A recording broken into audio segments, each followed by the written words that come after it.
I had a strange summer.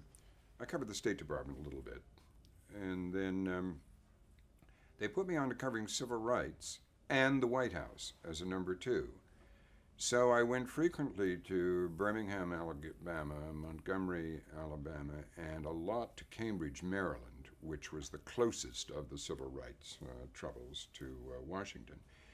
And at the same time would be going to the White House and going up to Hyannis to cover the president on weekends. And the contrast between the two things was really extraordinary. And so I was at I was at the White House the day of the March on Washington and Martin Luther King's speech. And you covered that for NBC? Yeah, well, I covered it from the White House. Right.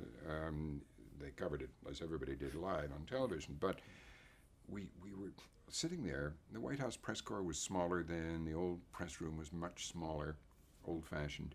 And we sat there, about 6 or 8 of us, saying, Kennedy is really amazing, listening to Martin Luther King and saying, how come he isn't going over there and getting up there and embracing this? How can he be so cool about it? And then later in the day, as you know, he invited all the civil rights leaders in for sandwiches and coffee and shook hands with them all. But it really was a summer of the most extraordinary contrast for me, sitting in black churches on Hot in Birmingham with Martin Luther King and John Lewis and some of his young aides, with crowds, white crowds outside throwing stones and jeering and threatening every kind of violence, or in black churches in Cambridge, with the sweating crowd sitting there singing and swaying, "We shall overcome," and I woke up this morning with my mind set on freedom, all those songs of the civil rights movement, which I know word for word by heart from that summer, and this wonderful mingling fear and pride that, I mean, everybody was perspiring because it was so hot, fanning themselves with the funeral home fans, from the black funeral homes. And the whites outside, really, and they brought in the National Guard there to separate the white thugs from the blacks. But you sat there, and in the perspiration, there was both terror of getting beaten up, but pride of their solidarity and that they were actually making a dent, and identification with the larger civil rights movement in the South. It was very heady and exciting. Did you feel that you were being used or manipulated by the movement as a reporter? No, it didn't enter my head, because I don't think there was anybody in the National Press Corps that didn't think this was the right thing to be happening. It wasn't a question of, I've got to be totally objective about this. You tried to describe what you saw in cold terms. This happened, he said this, he said that. The army came out here, they threw this, somebody shot, whatever.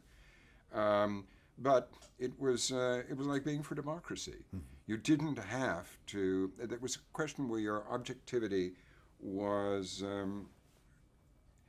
It was not put on hold, because you didn't espouse the cause. We just all knew it was the right thing. But there were good guys and bad guys in your own mind. Yeah, and sure. And the bad guys were the white supremacists or separatists, or the people who wanted to block simple things like voting. A couple of years later, I covered stuff in Mississippi where they were trying to enforce the Voting Rights Act, and that was really scary. And you did not parade yourself as somebody from the Huntley Brinkley Show on NB and C down in Belzone, Mississippi. It was very revealing. And then on the other side was this magic kingdom, in the White House. And I didn't know Kennedy well, because I'd come nearly 3 years into his presidency. And all the senior reporters who'd covered his campaign and everything, they were all like the knights with their seats at the round table, and I was very much a page on the outside. But I did get some trips, and several times to Hyannis on those weekends. and we'd fly up and we'd watch the president transfer at Otis Air Force Base from the Air Force One to a helicopter. And I was there. There's a famous picture of Carolyn and John running up to him at the steps of Air Force One, and Carolyn takes his hand and holds it to her cheek. And there are a lot of stills of that. I remember seeing that. I was there that day.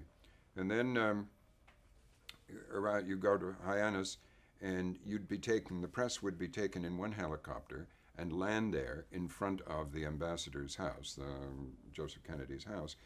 And then you'd wait, and then the presidential helicopter would come down, and it would flutter all the sea marsh grasses around. Beautiful late summer afternoon, and the homes of the rich.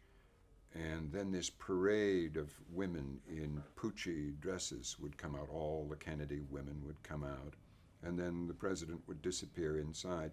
And here's where we were being used. We now know.